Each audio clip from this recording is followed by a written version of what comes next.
¿Me escuchan, jóvenes?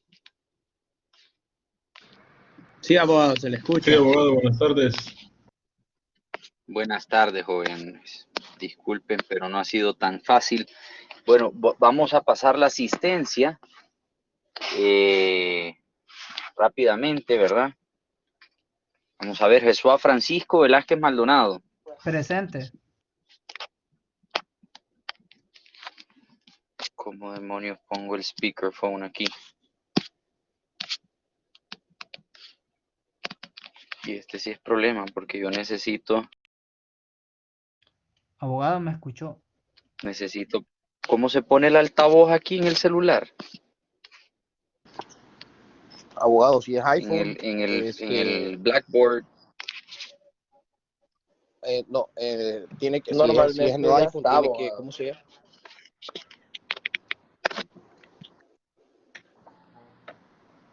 Sí, pero si no, Vamos a tiene que ver. hacerlo con que baja la pantalla y como que va a compartir y ahí le sale altavoz. Bueno, no sé qué será, pero lo voy a buscar. Pero te agradezco. José Sebastián Yar Lara.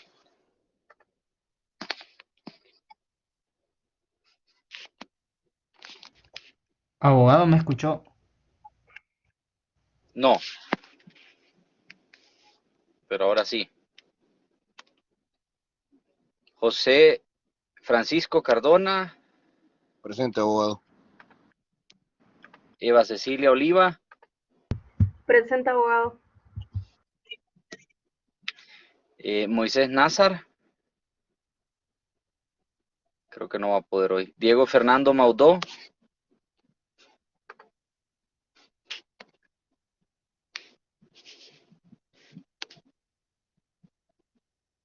Diego no está. Otto Eduardo Martínez. Presente, abogado. Andrés Abogado, Santamaría. Diego ahí está, pero presente, abogado. Diego ahí está, pero aparece con el coso de que está fuera de la computadora. Ah, ok. Astrid María Trabanino. Presente. Alexis Fernando Cruz. Presente. Diana Patricia Hernández.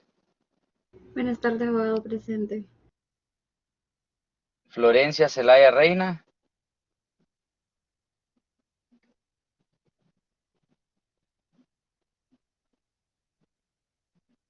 Ok, no está Florencia. Kevin Josué Avilés. No está tampoco. Ángel Irías Corrales. Presente, abogado. Jaime Armando Andara Argueta. Presente, abogado. Buenas tardes. Buenas tardes. Carlos José Cobo Bustillo. Jennifer Fabiola. Presente, abogado. Y Giovanna. Bienvenida. Y Giovanna Leticia Vanegas Rubio. Buenas tardes, abogado. Gracias. Abogado Presente. presente, Diego, también. Ok, solo me faltaron entonces Gracias. Kevin, Florencia y ¿cómo se llama este niño? Y Moisés. Ok, Kevin, Florencia y Moisés. Bien, entonces, jóvenes, estábamos viendo el tema de los medios de prueba en el mundo del comercio electrónico, ¿verdad? Y en ese sentido, entonces, decíamos que habían ciertos requisitos para poder considerar qué cosas cumplen el requisito de escrito, qué cosas o qué criterios cumplen el requisito de... ¿Me escuchan? ¿Me escuchan bien, jóvenes? Sí, Sí, abogado, abogado. Sí. Ok. ¿Y qué requerimientos exige la ley para considerar que un documento tiene firma, ¿verdad? Y para eso nos fuimos a ver las firmas digitales, vimos la reforma, básicamente, no vamos a ver la ley, vimos la reforma del artículo 7 y 27, que es una reforma que puso en vigencia nuestro Congreso a raíz de la pandemia, ¿verdad? Para poder dar esa oportunidad a que hubiese otros mecanismos que no necesitaran que estuviéramos físicamente presentes para poder reconocer firmas como válidas. Ok.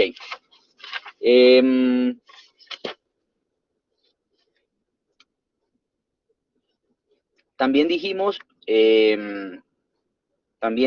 que el artículo 27 establece el reconocimiento de identidad de firmas electrónicas y certificados extranjeros, porque antes la ley era bien nacionalista, antes la ley no permitía que empresas extranjeras pudieran hacer este tipo de servicios de certificación de firmas digitales, y ahora sí se puede. Entonces, se establece que cualquier firma electrónica, no importando si fue creada fuera de Honduras, pueda tener los mismos efectos jurídicos que tiene una creada en Honduras, y que si presentaba el mismo grado de fiabilidad o equivalente, entonces que las autoridades podían reconocerle los mismos efectos jurídicos a un certificado. Lamentablemente no voy a poder presentarles en pantalla un ejemplo de una firma electrónica.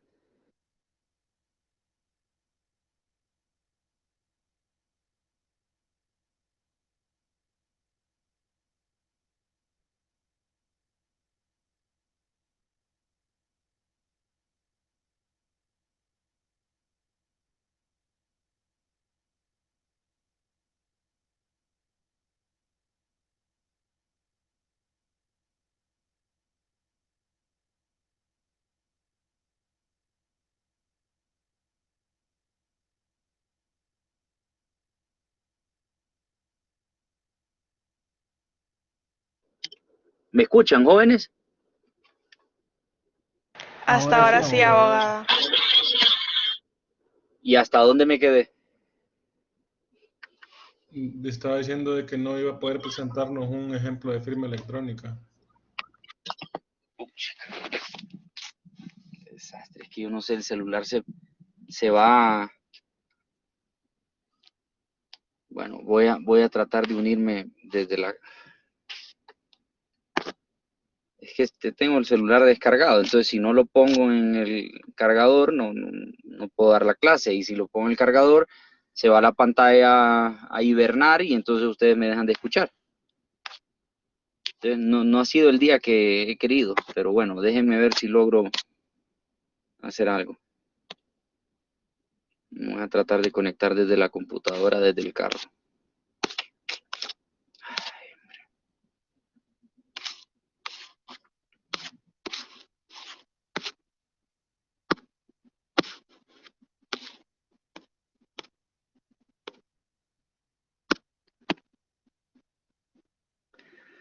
Ok, me voy a ir aquí.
Ok, aquí estoy ya.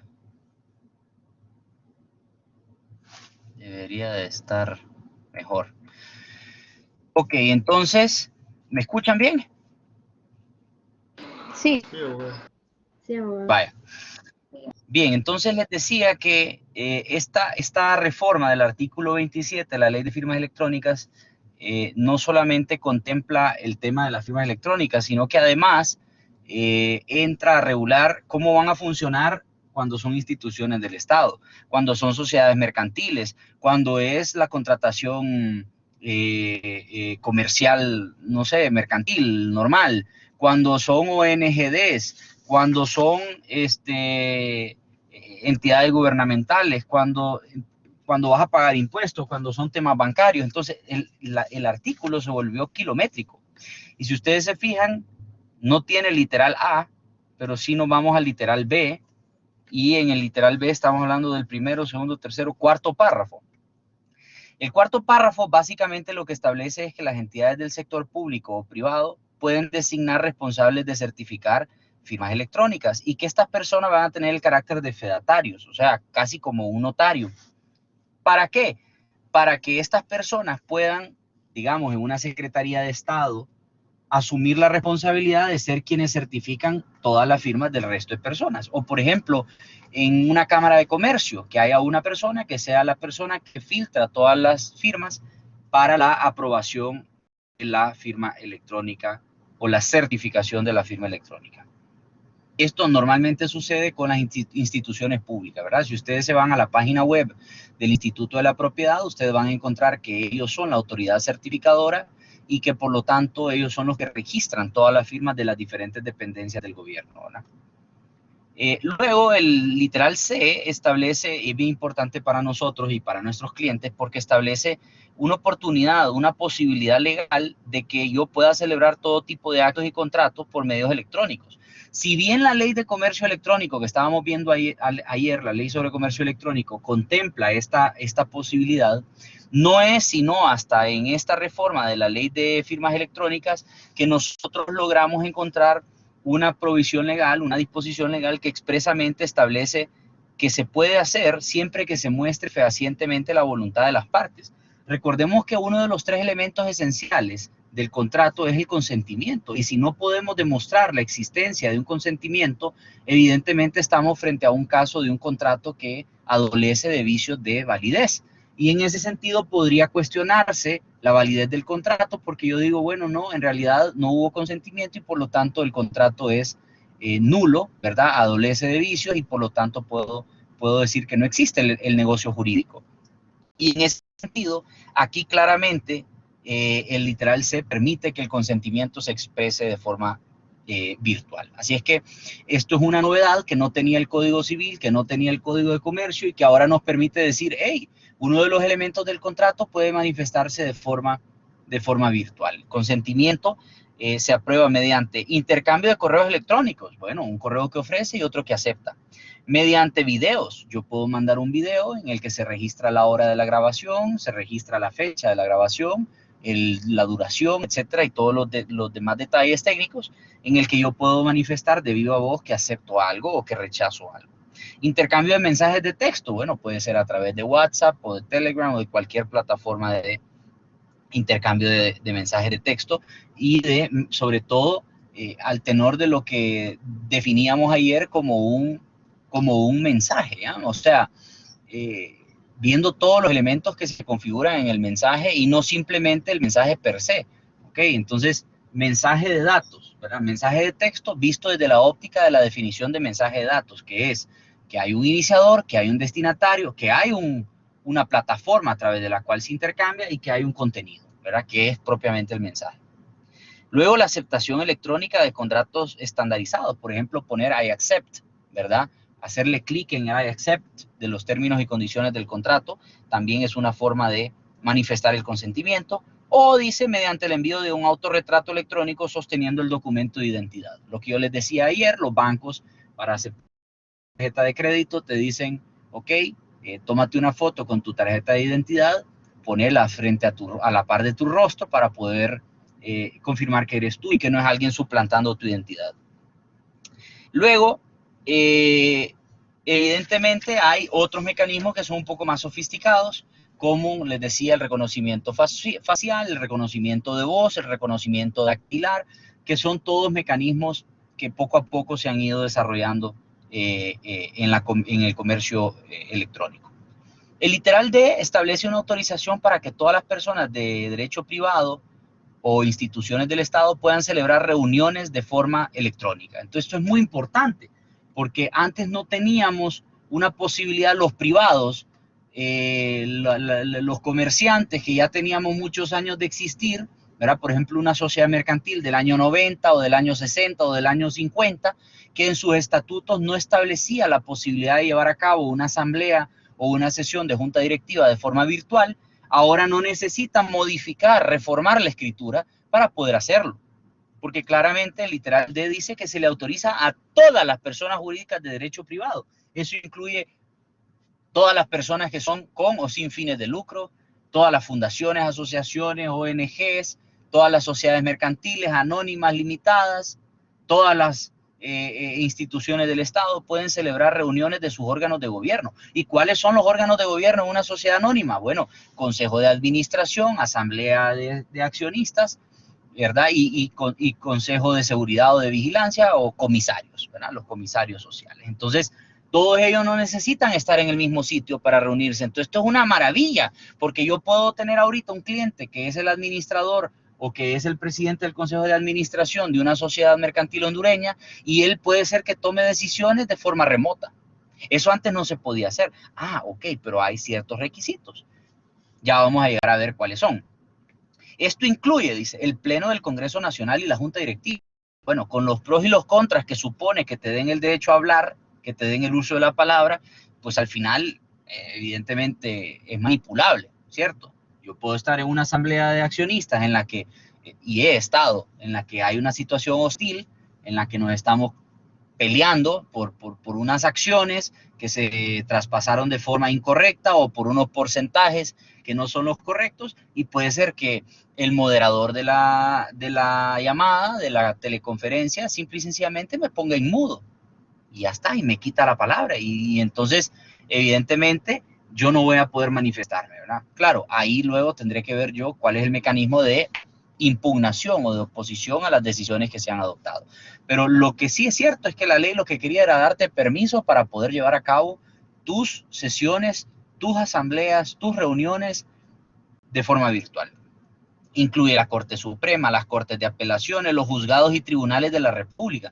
Miren qué interesante que dice tribunales de la República, o sea, los tribunales arbitrales son tribunales de la República y perfectamente podrían tener, y en efecto tienen, audiencias virtuales. No son in situ, nadie está llegando a los centros de arbitraje de forma presencial. Todo el mundo lo hace de forma virtual a través de la plataforma de Cisco Webex, o de Zoom, o de Microsoft Teams, o de lo que sea. Y luego dice, cualquier órgano que forme parte de la administración pública, una municipalidad, perfectamente puede tener la sesión del pleno de la corporación por medios virtuales. Asambleas de sociedades mercantiles, bueno, ahí está, cualquier tipo de sociedad mercantil, colectiva, limitada, cooperativa, comandita, responsabilidad limitada, anónima, lo que sea. Las cooperativas, ya dijimos, sindicatos y otras personas jurídicas sin fines de lucro, fundaciones, asociaciones, patronatos, juntas de agua, asociaciones de vecinos, asociación de jugadores de golf, asociación de productores de azúcar, asociación, consejo hondureño de la empresa privada, lo que sea. Así como los demás órganos de decisión de estas entidades que periódicamente deban reunirse para tomar decisiones de tipo administrativo. Creo que eso de decir de tipo administrativo es un error, ¿verdad? Simplemente tuvieron que haber dejado hasta ahí el artículo. Adoptar decisiones, punto. ¿Qué te importa? ¿Cuál es la naturaleza de la decisión? Para que sean válidas, y esto es muy importante y es pregunta de examen, para que sean válidas esas sesiones tiene que cumplirse un requisito. El requisito es que haya respaldo electrónico de las decisiones tomadas y acta firmada por él o los secretarios de esos órganos. Entonces, la ley de forma contradictoria primero te quiere decir que puedes hacerlo de forma virtual, pero luego dice que el secretario tiene que firmar. O sea, está pidiendo una especie de refrenda de que la situación se llevó a cabo. Entonces te dice, ok, perfecto, ¿tuviste la sesión virtual? Sí, bueno, tengo que ver el respaldo electrónico. Tengo que tener un archivo histórico que me permita ese soporte digital determinar que fue cierto que se llevó a cabo la sesión. Entonces, ¿qué va a pasar cuando yo llegue al juzgado y le diga al juez, mire, yo quiero aquí impugnar el acuerdo porque no me dieron la palabra y me pusieron en mute? Bueno, el juez va a querer ver que efectivamente en el video se demuestra que me puso mute el moderador y yo estaba haciendo mímica detrás de la cámara y que no se me escuchaba. Ah, bueno, ya está, quedó comprobado que era cierto eso. Ahora, si yo solamente le digo al juez que no me dieron la palabra y no hay un video que demuestre que eso es cierto, evidentemente el medio probatorio es ineficaz, ¿ya? Es un medio probatorio que no tiene ningún tipo de objeto probatorio y que por lo tanto se vuelve inútil, no sirve. Ahora, la preposición que utiliza es la preposición y. Entonces ustedes me dirán, entonces además del video tengo que tener el acta. Sí, puede ser un acta o puede ser un resumen sucinto de los acuerdos adoptados que tiene que firmar el secretario, los secretarios en caso de que sea más de uno, para que tenga validez. ¿Okay? ¿Por qué? Porque ellos le dan carácter de fe pública a ese acto y pueden decir, hey, yo estoy confirmando que esto sucedió y que se levantó un acta y que estuvieron presentes fulano, sutano y mengano. Ahora, ¿cómo se hace la convocatoria? Porque también es bien importante eso. Ustedes me dirán, bueno, si vamos a tener una asamblea de accionistas y somos 1000 accionistas, hombre, la logística de eso antes era alquilar un hotel completo o un centro de convenciones completo. Ahora que va a ser virtual, vamos a tener que tener cierta logística y hay que convocar con cierta anticipación porque los estatutos o la escritura constitutiva de la sociedad exigen que se hagan las notificaciones con tantos días de anticipación, porque antes había que agarrar un avión o antes había que otorgar un poder de representación a favor de alguien. Bueno, eso no se puede irrespetar. Todavía hoy se tiene que hacer la convocatoria, pero lo que sucedió fue que la ley simplificó los mecanismos y dijo, la convocatoria se puede hacer a través de un correo electrónico. Qué bonito. No importa que la sociedad no lo tenga previsto en sus estatutos, se puede llevar a cabo la asamblea de accionistas o de socios, o se puede llevar a cabo la sesión de consejo de administración a través de una convocatoria por medio de correo electrónico. También podemos hacerlo a través de un mensaje de texto. Entonces, miren ustedes qué interesante. Yo puedo mandar un mensaje de texto enviado ya sea por el secretario o el comisario, ¿verdad? O a la persona que le corresponda según los estatutos cuando se trata de otras personas jurídicas. Entonces, yo puedo perfectamente hacer la convocatoria sin necesidad de ir al periódico, sin necesidad de ir a la Gaceta. Hay sociedades que todavía dicen, para convocar la asamblea hay que ir a hacer una publicación en la Gaceta. Óigame, una publicación en la Gaceta tarda que salga, cuesta plata, nadie lo lee, nadie se entera. Entonces, claro, eso es un dolor de cabeza. Si ustedes tienen un cliente en el que para poder hacer la convocatoria hay que ir a publicar a la Gaceta, puchica, díganle que reforme la sociedad, ¿verdad? A menos de que sea la astucia para poder complicar la cuestión, ¿verdad? Que también puede suceder, ¿verdad? Sucede a veces que uno pone ese tipo de cláusulas para complicar la convocatoria, ¿verdad? Y luego dice que para hacer uso de este beneficio, y eso es lo que quiero que subrayen, no requerirá que el mismo forme parte de los estatutos de las organizaciones. Entonces, qué bonito. La ley me está dando la salida. Porque en registros mercantiles como San Pedro Sula, por ejemplo, ustedes van a notar, o en Ceiba, que si ustedes llevaban, antes de la pandemia, llevaban una asamblea virtual, ¿verdad? En la que ustedes decían que la llevaron a cabo a través de Zoom o de una plataforma virtual sin necesidad de especificar cuál, el registrador les denegaba la inscripción y les decía que no era posible porque los estatutos de la sociedad no establecían esa posibilidad. Ahora, no importa que la escritura sea del año 1930, no importa que sea una escritura que ya tiene 100 años, no importa. La sociedad mercantil, por muy obsoleta que sea, su escritura de constitución y por muy rudimentaria que sean los mecanismos que ahí estaban establecidos, hoy sí la ley me permite hacerlo, al amparo del artículo 27 de la ley sobre firmas electrónicas. Y luego dice que en ausencia de una plataforma dedicada, los entes del Estado pueden hacer uso de cualquier otra plataforma segura comercialmente disponible. Skype, ¿verdad? Google Meet, WhatsApp Calls, incluso esta, Blackboard, es una plataforma válida, ¿verdad? O sea que perfectamente podríamos nosotros llevar a cabo, y así lo hace Unitec, sus asambleas o sus sesiones de órgano de gobierno, ¿verdad? De sus diferentes comités, de las diferentes jefaturas, de las diferentes decanaturas, todo lo hace a través de esta plataforma y es perfectamente válido, ¿ok? Siempre que quede, como les digo, un resumen firmado por el secretario o quien tiene la potestad de firmar dando fe y por video o respaldo electrónico, ¿verdad? De lo acontecido. Las actas donde conste lo actuado, así como los acuerdos alcanzados o el resultado de las votaciones. Muy importante el resultado de las votaciones, porque hay plataformas que tienen esa posibilidad de hacer polls, ¿verdad? De hacer encuestas y de hacer preguntas también y que se refleje ahí qué qué mayoría se obtuvo en la votación, ¿verdad? Y claramente nosotros sabemos que hay asuntos que requieren mayoría calificada, mayoría simple, entonces muy importante a la hora de tomar las decisiones, tener ese cuidado, ¿verdad? Y hay gente que se dedica a prestar este tipo de servicio, ¿verdad? A mí me ha sucedido, yo he tenido que contratar personas que se especializan en llevar a cabo este tipo de cuestiones, entonces siempre hay una moderadora que es la persona que, no siendo ni accionista, ni directora, ni nada, es una asistente técnica que está llevando todo el control de las preguntas, que ya las preelaboró, que ya las tiene guardadas. Y entonces, mientras los miembros de la junta directiva estamos discutiendo, ella se encarga de ir enviando las preguntas, de ir haciendo todas las, anotar quiénes están levantando la mano, quiénes piden la palabra, a qué hora y quién qué orden, etcétera. Entonces, es muy válido, es muy importante siempre tener este tipo de asistente. Y además es un negocio, un buen negocio. Ahora en pandemia, mucha gente necesita este tipo de mecanismos y qué mejor cosa que contratar a alguien especialista. Ahora, es importante que esta firma, luego el siguiente párrafo, si arriba decía con las decisiones deben de ser firmadas, ya vimos en el artículo 7 ayer de la ley sobre comercio electrónico que la firma puede ser electrónica. Entonces, ustedes me dirán, bueno, pero es un sinsentido que yo le diga que se reúnan remotamente y que luego le pida que firmen. Ojo, pueden firmar virtualmente. Y eso lo confirma el siguiente párrafo, el último párrafo del literal D, que dice, validez con solo la firma autógrafa o electrónica. Vale la firma electrónica del presidente y del secretario del órgano respectivo.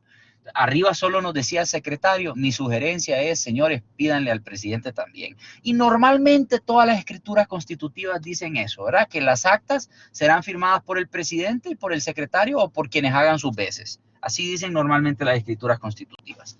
Y serán inscribibles en los registros correspondientes. Ningún registrador, ni el de San Pedro ni el de Ceiba, por muy rudimentaria que tenga en la cabeza, me puede venir a decir a mí que no me va a inscribir porque la transcripción de la firma era de una firma electrónica. No, el notario tuvo a la vista el documento electrónico. ¿Cómo le puedo llevar yo al bufete al notario un documento si me voy a infectar, pues? Entonces, claramente la ley permite que yo le lleve al notario el documento electrónico, que se lo mande por correo, que él lo imprima y lo incorpore en su protocolo. Claro, ustedes me dirán, sí, pero ¿y quién va a ir a traer la escritura pública? Porque esa todavía no es virtual. Bueno, está bien, será el conserje del notario, no seré yo o su procurador o seré, no sé quién será, pero al final la ley no me exige que la firma sea autógrafa. Literal E, básicamente rescatar el tema de los monederos electrónicos, ¿verdad? Aquí ustedes han estado escuchando Go, ¿verdad? De Tengo, han estado escuchando otro de Banco Atlántida que se llama, se me olvidó cómo se llama, han escuchado de Tigo Money, han escuchado, todos esos son monederos electrónicos. ¿Y qué significa que son monederos electrónicos? Que son mecanismos de dinero virtual, ¿verdad? Así como han escuchado ustedes el Bitcoin, bueno, este es un mecanismo de dinero virtual, pero que tiene un respaldo real. O sea, que es una forma de andar dinero representado electrónicamente que existe realmente en una cuenta bancaria o en un respaldo, digamos, de custodia de algún tipo. No es lo mismo que Bitcoin, pero sí utiliza el mismo blockchain. O sea que sí sigue siendo una cadena de bloques electrónicos, de información electrónica digital que van haciéndose inteligentes, ¿verdad? Y que tienen un perfil y que tienen una personalidad y que tienen un usuario y que tienen detrás de ese número, tienen una persona de carne y hueso. Entonces, es importante que todo lo que tiene que ver con tarjetas de crédito, monederos, transferencias electrónicas, todo eso permita también pagar impuestos. Entonces, claro, había un momento importante porque estábamos en el mes de marzo. Entonces, claro, todo el mundo tenía el dolor de cabeza de pagar el impuesto sobre la renta. Y entonces todos decíamos, bueno, ¿y cómo vamos a ir al SAR? El SAR está cerrado, ¿cómo vamos a hacer la declaración? Mi contador no me recibe, ¿cómo pago los impuestos? Bueno, entonces también se volvía necesario aprobar un mecanismo para permitir también eso. Y hoy por hoy ustedes, si quieren hacer un traspaso de vehículo, ya hay posibilidad de hacerlo a través de ciertas plataformas bancarias, electrónicas, que eso sucede en tiempo real. Si quieren pagar la multa por haberse ido a echar tragos a altas horas de la noche y los agarró el tráfico porque el tránsito porque andaban en la calle después de las 10. Bueno, igual la multa de los 600 pesos la van a poder pagar perfectamente desde la interbanca de Ficosa o desde la sucursal de BAC o desde donde sea. Entonces, claro, o el Occidente en línea o todas esas vainas. Entonces, claro, esas cosas antes no se podían hacer y la pandemia nos ha obligado a que sí se puedan hacer. Lo mismo el TGR, ¿verdad? De nuevo, no voy a poder mostrar y además no tenemos tiempo para mostrar cómo se paga un TGR de forma virtual, ¿verdad? Pero hay una forma de hacerlo. Yo lo hago normalmente a través de BAC o de Ficosa, que son las plataformas que tengo, y en las dos lo puedo hacer, ¿verdad? Yo pongo ahí el número del RTN, yo puedo, incluso cuando ustedes entran a la página de Cefin, ustedes se van a ver el TGR y verán que lo generan virtualmente y además de eso lo pagan virtualmente, ¿verdad? Hay unos hipervínculos que lo conectan a uno o lo enlazan a uno con las plataformas bancarias. Antes yo tenía que ir, ustedes no habían nacido probablemente, pero antes yo tenía que ir a Cefin con una solicitud a pedir talonarios de recibos. Entonces entregaban los recibos que eran de papel carbón, ¿verdad? De ese papel que uno raya la primera hoja y luego se va pegando a las siguientes. Probablemente ustedes nunca vieron eso, o tal vez en el kinder. Pero bueno, era súper divertido porque había que calcar, había que hacer así las calcas de todos los dibujos o de lo que nosotros llamábamos dibujo y diseño gráfico, ¿verdad? No era gráfico, era para agarrar buena caligrafía, porque antes era más importante tener una buena letra que tener un buen celular. Y bueno, lo que les quiero contar es que yo tenía que ir a pedir los talonarios, entonces claro, había que ir a hacer fila allá en el edificio de Cefin, ¿verdad? En el anexo de Cefin, y había que llevar la solicitud para que te aprobaran y te entregaran los talonarios de recibos, ¿verdad? Porque claro, eso lo imprimía el Estado de Honduras y era papelería oficial y pues evidentemente era bien difícil, ¿verdad? O sea, había que andar. Yo todavía tengo, ¿verdad? Lamentablemente, como no estoy en casa, no puedo enseñarles uno, ¿verdad? Pero era exactamente el mismo recibo, solo que como en un talonario. Voy a tratar de mostrarles uno para que se rían ustedes de cómo eran las cosas antes. Y claro, todo el mundo, cuando te decían, oíme, ¿tenés un TGR? Uy, no, papito, no, fíjate que no ando. Y claro que tenía, lo que pasa es que era tan difícil conseguirlo que uno los cuidaba como tesoro. No digamos equivocarse en un dígito, ¿verdad? O hacer un manchón o un borrón, ahí te jodiste. No te lo aceptaban en el banco, ajá, y ahora ir a pedir otro recibo y ver quién te consigue, ¿verdad? Entonces era divertido, era más extravagante. Y luego el literal F, lo que le decía ayer del ejemplo de la Secretaría de Estado, del arbitraje que les comentaba. Aquí claramente dice, todas las entidades gubernamentales en cumplimiento de lo dispuesto en el artículo 61, 80.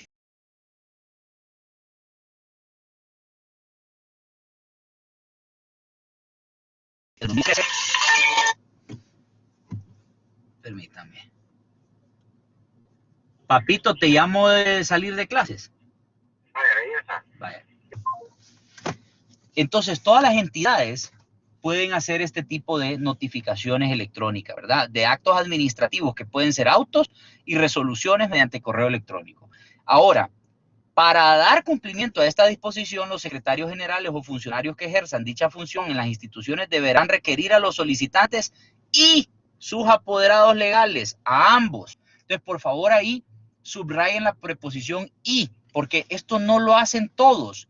A veces solamente lo notifican a uno de los dos, al apoderado legal o a el representante legal. Y aquí la ley dice que es a ambos.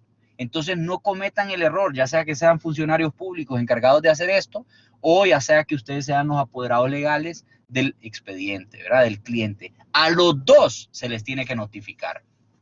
Por eso se les pide los correos electrónicos a los dos, para poder realizar las notificaciones, y dice en el plazo de una semana a partir de la entrada en vigencia de esta ley. Bueno, esa semana pues ya pasó y no nos importa. La notificación electrónica, esta es la parte que hay que subrayar, surte los mismos efectos que la notificación personal y deberá hacerse tanto al apoderado como al beneficiario del trámite. Deberá. Es una obligación que le están dando al secretario general o al funcionario que él delegó para hacer la notificación, que lo haga a ambos. Ahí no se hubiera configurado el ejemplo que yo les daba la vez pasada del .com versus .es o Yahoo o Hotmail. Porque si yo obtengo por lo menos 2 personas a las que les estoy notificando, hombre, si me equivoco en uno de los correos, le llegó al otro. Y ya el juez o el tribunal arbitral va a poder determinar que sí surtió efecto la notificación porque la recibió por lo menos uno de los dos. ¿Ya? El problema es cuando ni siquiera lo hice bien y entonces no le llegó nunca. Claro, yo ya les conté que en el caso particular de ese juicio, el que llevó la resolución al juicio como medio probatorio fue la parte que decía que no había recibido el correo. Entonces era un poco complejo, ¿verdad? Pero consejo sano es a ambos, ¿ok? Tanto al apoderado legal como al beneficiario. ¿Por qué? Porque el apoderado legal puede morir de COVID, o puede que no le diga, o le cayó al junk mail, o simple y sencillamente ya no es más el apoderado legal. Porque, hombre, cuando ustedes van a una empresa grande, apoderados legales hay 20 jodidos. Hay 20 personas con 20 correos diferentes.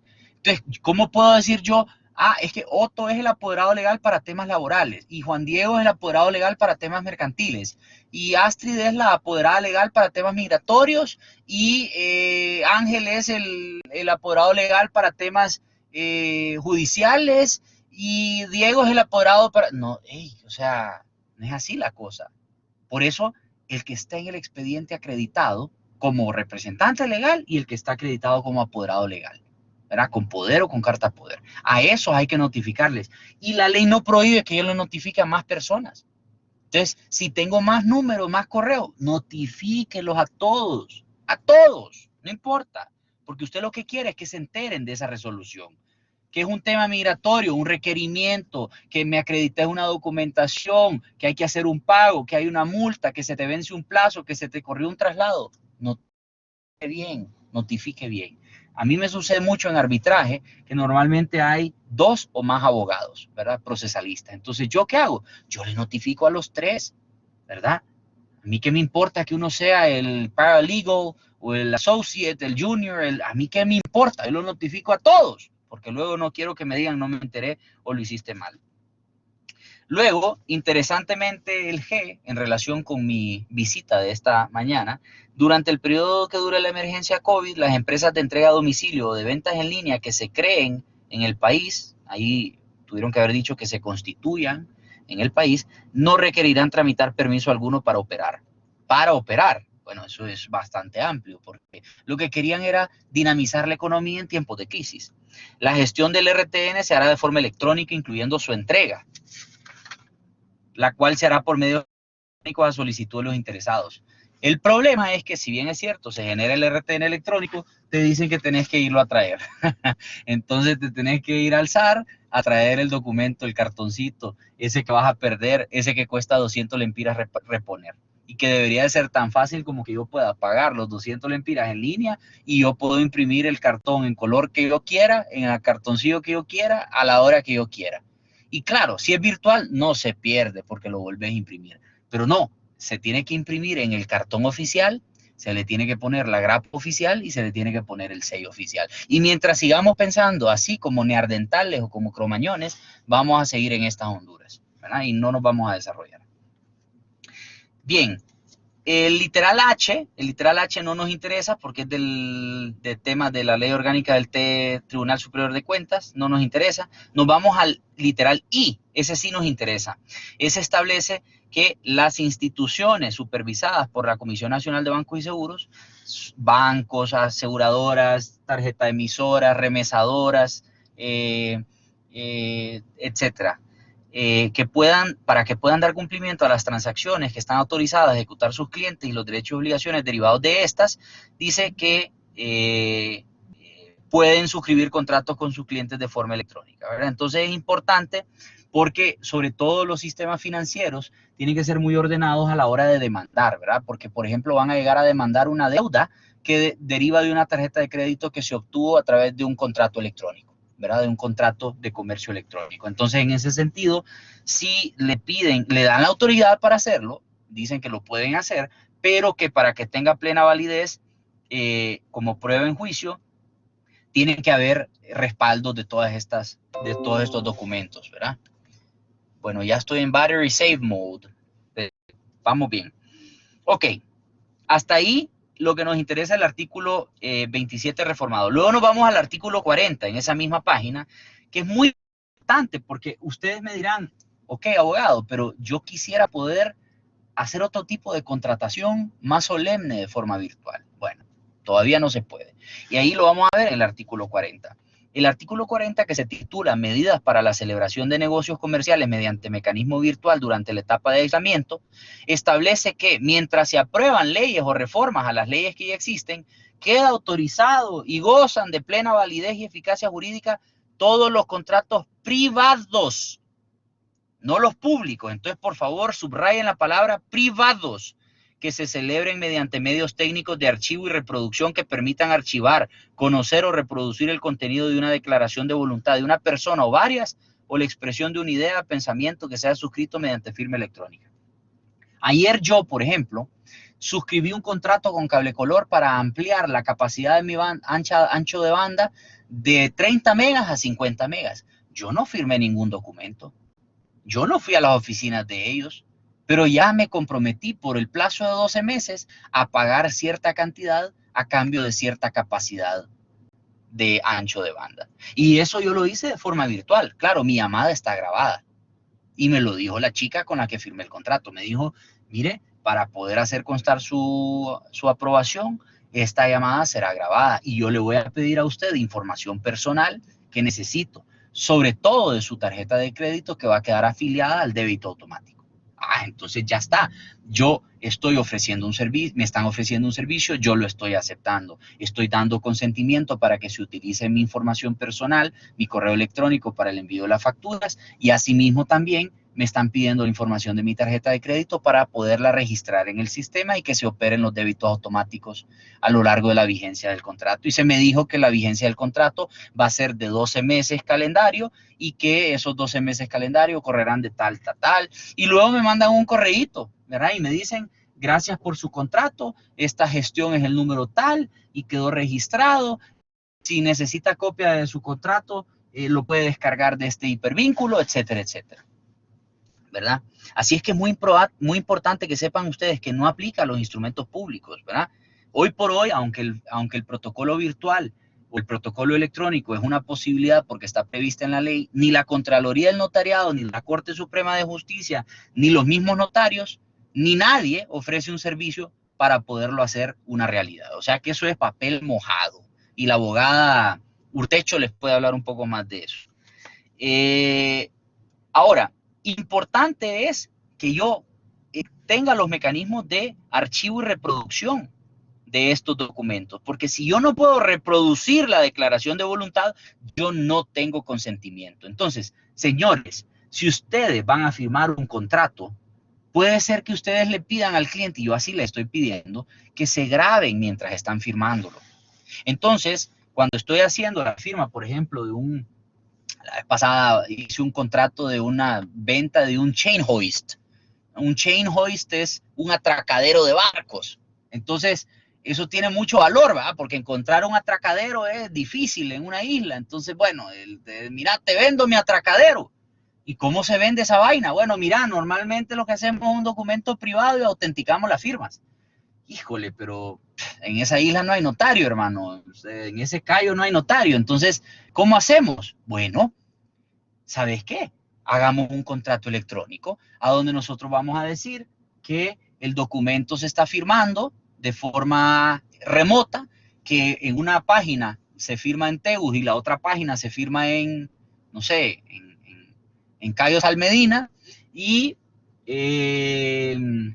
vamos a grabarnos mientras lo estamos haciendo. Entonces el contrato tiene un anexo virtual. Cuando haya un litigio, arbitraje o judicial sobre ese chain hoist, ¿verdad? ¿Qué voy a llevarle yo al juez? Para demostrar la titularidad sobre ese chain hoist, le voy a llevar el documento que yo firmé, al que le falta una firma, pues. Claro que le falta una firma, porque la otra firma la pusieron en lo que los gringos llaman counterparts. La puso en otro momento, en otro documento, que es exactamente el mismo mío, pero yo firmé de un lado y vos del otro. Y hay un video. Y ese video es el que va a servir de soporte para demostrar que hubo consentimiento, que se cumplió, que es eficaz, que es válido el contrato. Asimismo, dice, se pueden llevar a cabo y serán válidos y eficaces los actos jurídicos privados que requieren asistencia de 2 o más personas naturales o jurídicas por medio de su representante, que se realice mediante la reproducción de sonido e imágenes. Yo te puedo mandar un audio también. Captados mediante instrumentos de filmación, grabación u otras semejantes. Y la prueba se sujetará a las reglas del Código Procesal Civil. Dígame, Diego. Abogado, o sea que el Estado, por ejemplo, en la compra de vacunas, no podría hacer este tipo de cuestiones. Mira, sí puede perfectamente contratar de forma virtual. Ahora, evidentemente aquí tenemos que ver que la ley de contratación del Estado establece una solemnidad local para que se pueda endeudar el Estado por más del periodo de gobierno, ¿verdad? Y eso supone que tiene que haber un decreto del Congreso Nacional de la República, ¿verdad? Entonces lo lógico es que tú puedas firmar el contrato hasta que has obtenido el consentimiento de el Poder Legislativo y se ha publicado en el Diario Oficial La Gaceta el decreto autorizante. Pero sí, claro, el Estado de Honduras puede firmar un documento electrónico y puede hacer un contrato electrónico, porque la ley de contratación del Estado no le exige firmar ante el notario. Ahora, si vos me decís, ¿y qué tal si es el Estado que va a comprar un terreno?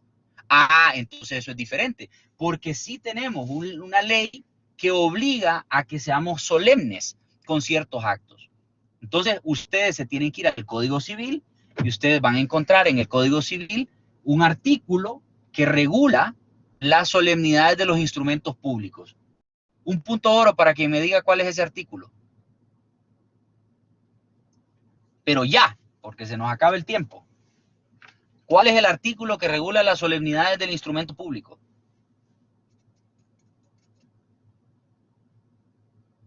Eso creo que lo vimos en Notarial 2, abogado, pero ahorita no recuerdo bien el artículo.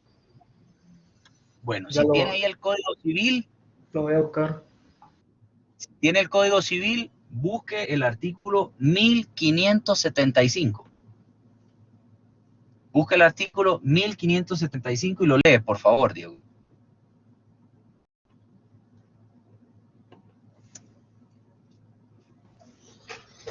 Voy. Dice, deberán constar en documento público los actos y contratos que tengan por objeto la creación, transmisión, modificación o extinción de derechos reales sobre bienes inmuebles.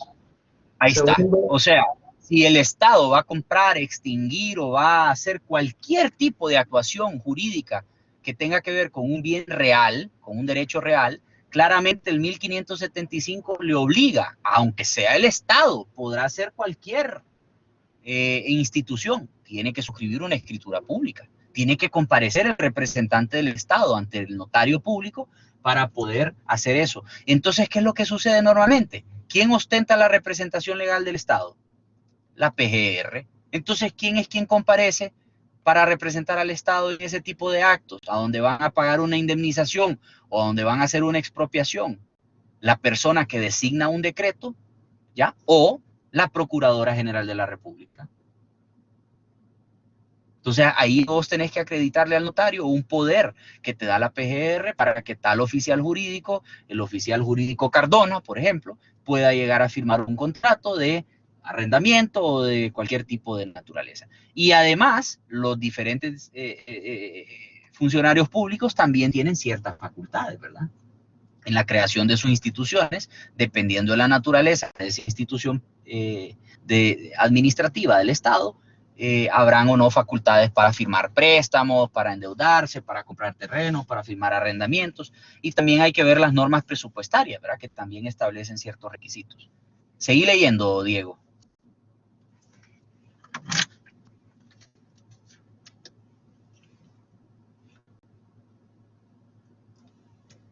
Seguí leyendo el numeral 2. Voy.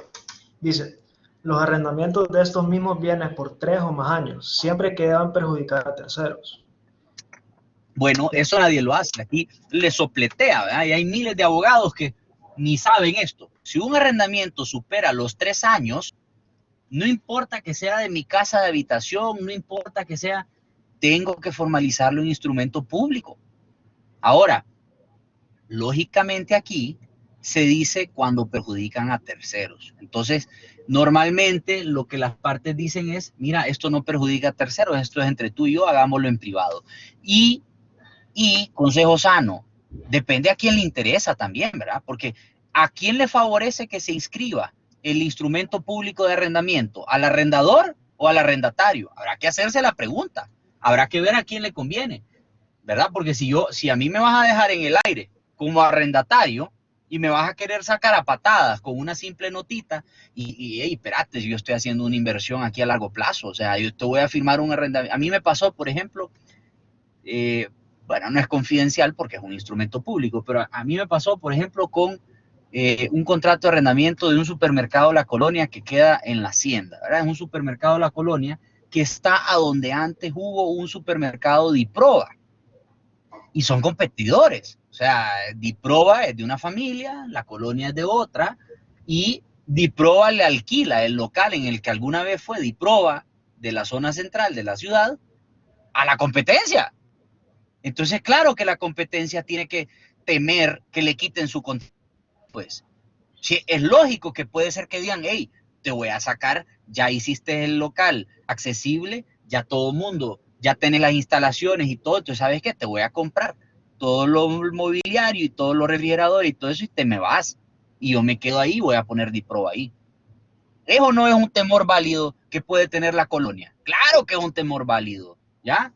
Porque ya se hizo público el lugar, ya se hizo famoso, bueno, ya era, pues, pero digo, cuando cerró Diproba, la primera vez que cerró, ya está, se fueron, dejaron el local solo y alguien vino y lo revivió. Entonces, ahí es donde uno dice, bueno, ¿qué les conviene a mi cliente? Evidentemente a mi cliente le conviene inscribir la escritura y no importa que le toque pagar porque es un contrato, no sé, de 20 años, 30 años. Entonces, hay que hacerlo en instrumento público. Ahora, si vos me decís, no, yo voy a alquilar un apartamentito ahí un año mientras estoy en Unitec. No, hombre, eso no lo tenés que ir a inscribir al IPE. ¿Ya? Siguiente, Diego. Ok, dice el tercero, las capitulaciones matrimoniales. Ok, bueno, eso es de familia. Cuarto, la cesión, repudiación y renuncia a los derechos hereditarios o de los de la sociedad conyugal si lo hubiere. Eso también es de familia. Eso es también de notariado y de familia y es un tema que tiene que constar, ¿verdad? En el repudio de una herencia, por ejemplo, yo no acepto ese terreno porque está hasta el gorro de deudas y yo no puedo pagarlas y entonces, ¿sabes qué? Voy a repudiarlo. Ah, bueno, eso lo tienes que hacer ante el notario.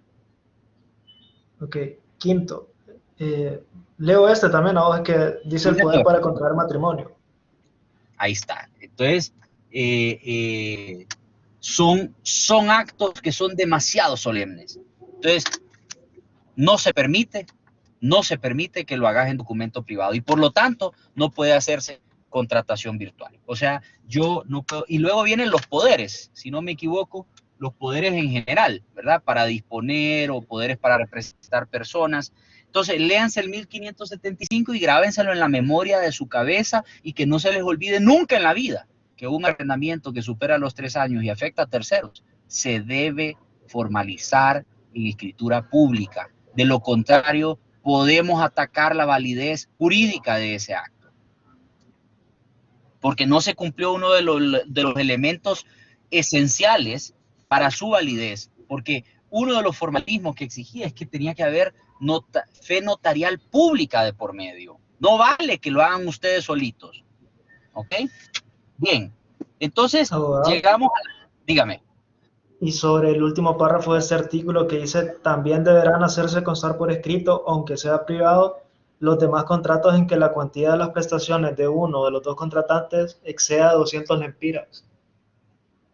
Correcto. Eso es para todos los demás contratos privados, ¿verdad? Entonces te dice, bueno, no importa que el contrato sea privado, que no necesites al notario, lo tienes que poner por escrito, ¿verdad? Lo tienes que poner por escrito cuando excede los 200 lempiras. Y hoy por hoy, yo creo que nadie firma un contrato si la cuantía es menor a 200 lempiras, ¿verdad? En aquel momento, en el 1906, evidentemente los 200 lempiras, bueno, en realidad eran 200 pesos, los 200 pesos eran muchísima plata, ¿verdad? No es lo que son hoy, ¿verdad? No es lo que son hoy. Al punto de que ustedes no lo saben, pero yo se los digo, las cuantías mínimas también se medían de esa forma en el Código de Procedimientos Comunes. Cuando ustedes agarran el Código de Procedimientos Comunes, la diferencia entre ir a un juzgado de paz o ir a un juzgado de letras era esa diferencia, ¿verdad?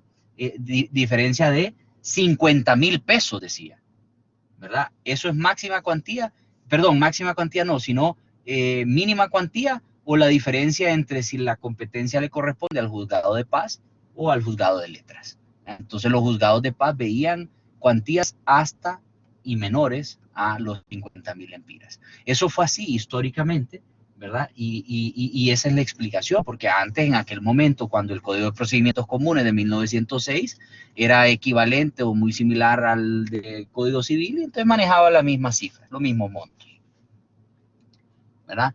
Lo que la ley busca es una protección para que si la cuantía supera los 200 lempiras, lo tengas que poner por escrito, pues, aunque sea en privado, en documento privado, pero ponelo por escrito.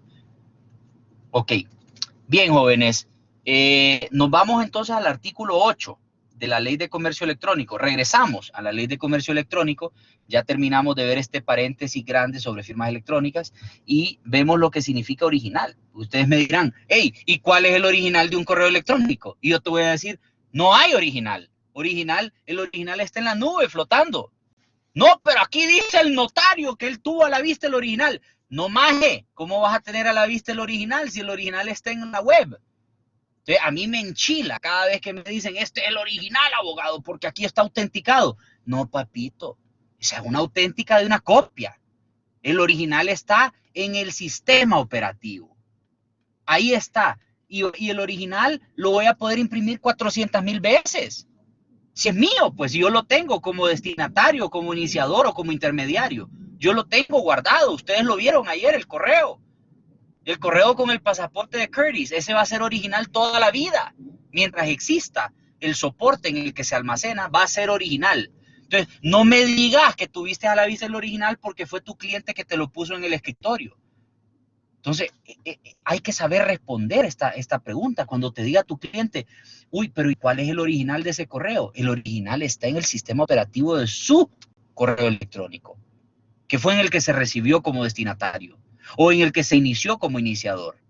Ese es el original. Entonces, cuando el notario va a autenticar un correo electrónico, ¿qué hacer para ver el original?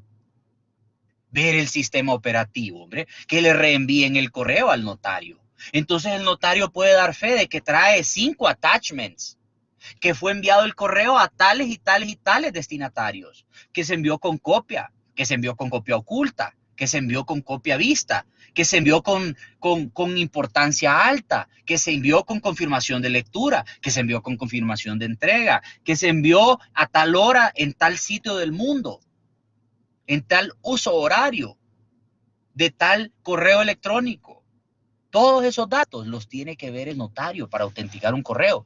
Entonces, el notario no va a dar fe de un correo electrónico solo porque el cliente le dijo, no, aquí tengo yo el original, mire, yo lo tengo en este folder, yo lo tengo, aquí me lo imprimió mi secretaria. No, hombre, eso es una estupidez, una reverenda estupidez. Entonces, cuando la ley requiere que la información sea presentada y conservada en forma original, el requisito se puede cumplir con un mensaje de datos. Pero ¿cuáles son los requisitos? Dice, 1, si existe alguna garantía fidedigna que se ha conservado la integridad de la información. Desde el momento en el que se generó por primera vez y en su forma definitiva. O sea, que no haya sido alterado. Que yo puedo ver que ese correo, aunque es del año 2011, por ejemplo, todavía hoy sigue siendo original, sigue siendo íntegro. Conserva la integridad. Entonces aquí la palabra importante es garantía fidedigna de integridad. 2, que de requerirse la información que sea presentada pueda ser mostrada por la persona a la que se le debe presentar, al juez. Al juez, que yo le pueda decir, señor juez, aquí está el correo, mire, ¿lo ando a dónde? El original, en esta USB. Aquí está, en esta computadora, en este disco duro, en este OneDrive, en este Google Drive, en este iCloud. Ahí está el original. Ah, bueno, entonces, ¿originales cuáles? Puede haber más de uno, porque el original del destinatario no es el original del generador, del iniciador. ¿Se fijan qué bonito es esto? Qué bonito es saber esto, ¿verdad? Para sonar sofisticados cuando hablemos con nuestros clientes sobre si los medios probatorios reúnen o no reúnen los requisitos. Y luego dice, para terminar, porque ya no hay tiempo, lo dispuesto en este artículo es aplicable tanto si el requisito previsto en la ley está expresado en forma de obligación o si solamente está previstas o las consecuencias en el caso de que no sea presentado o conservado. En tema tributario, conservación de la información tributaria. Los comerciantes tienen que mantener sus archivos por 5 años y yo voy a estar guardando ese cachimbo de papeles. No, papá, yo voy a hacer una base de datos de esos papeles, de esos correos electrónicos. No tengo que estar imprimiendo. Bien, es muy importante que ustedes lean los artículos restantes, ¿ok? Para poder tener una idea clara de esto. No sé si me va a dar tiempo. ¿En qué semana estamos? Ya vamos a la 9, abogado. Sí, no me va a dar tiempo de terminar de ver esto. Entonces, ya vieron ustedes lo más importante. Terminen de hacer la lectura, ¿ok? Yo creo que el lunes vamos a tener que hacer prueba, recuerden, vamos a hacer prueba de call centers, BPOs y de lo que hemos visto sobre comercio electrónico y firmas electrónicas, ¿verdad? Yo igual, la prueba espero que sea muy rápida y que nos permita avanzar y terminar este contenido que es muy importante para ustedes. Y luego vamos a ver la ley de generación de empleo, ¿verdad? Que también son temas importantes sobre reformas al Código de Comercio que ustedes tienen que saber. Así es que nos chequeamos el lunes, ¿verdad? Por favor, todos bien estudiados, con cámaras abiertas. Tienen que hacer el examen con cámaras abiertas y pues son 10 puntos. Y el martes les toca hacer entrega de el trabajo de arbitraje, ¿ok? Entonces, jóvenes, muchas gracias por su tiempo. Que tengan una feliz tarde. Abogado, una pregunta. La que quiera. Entonces, la prueba de lunes en referente a la ley de comercio electrónico sería hasta el artículo 8 del original. No, tenés que leer toda la ley. Ok. Tiene toda la ley. Si tienen preguntas, evidentemente yo con mucho gusto se las voy a responder a la hora que quieran, el día que quieran. Pero sí necesito que ustedes terminen de ver la ley porque no me va a dar ya tiempo y necesito comenzar el siguiente decreto. Abogado. Dígame, señor. Sí, disculpe, mire que mi compañero Sebastián Yar se quedó sin internet y él estaba con inquietud de que en el correo no tiene grupo asignado para el trabajo. Qué raro. Sí, o sea, en Debería de el correo tener. no sale su nombre en ningún grupo, entonces Ok, no. lo voy a revisar ahorita mismo y lo voy a poner igual en el chat. Ah, ok, sí, gracias. Claro, no, para hacer. Abogado, referente al trabajo grupal, ¿cuánto va a ser el puntaje de ese trabajo, abogado? Creo que son 10 puntos, Astrid, 10 puntos oro. Regalados, ¿verdad? Les estoy regalando los puntos, qué barbaridad. Ya me estoy arrepintiendo. Gracias, abogado. Vaya. Voy a tener que reenviar los grupos al chat, ¿verdad? Porque Eva dice que perdió su correo institucional. Así es que lo voy a hacer, sí, lo voy a reenviar al WhatsApp, ¿verdad? Gracias, abogado. Feliz tarde. Vaya, gracias a ustedes, jóvenes. Que tengan feliz tarde. Muchas gracias, abogado. Feliz tarde. Feliz fin de semana. Igual.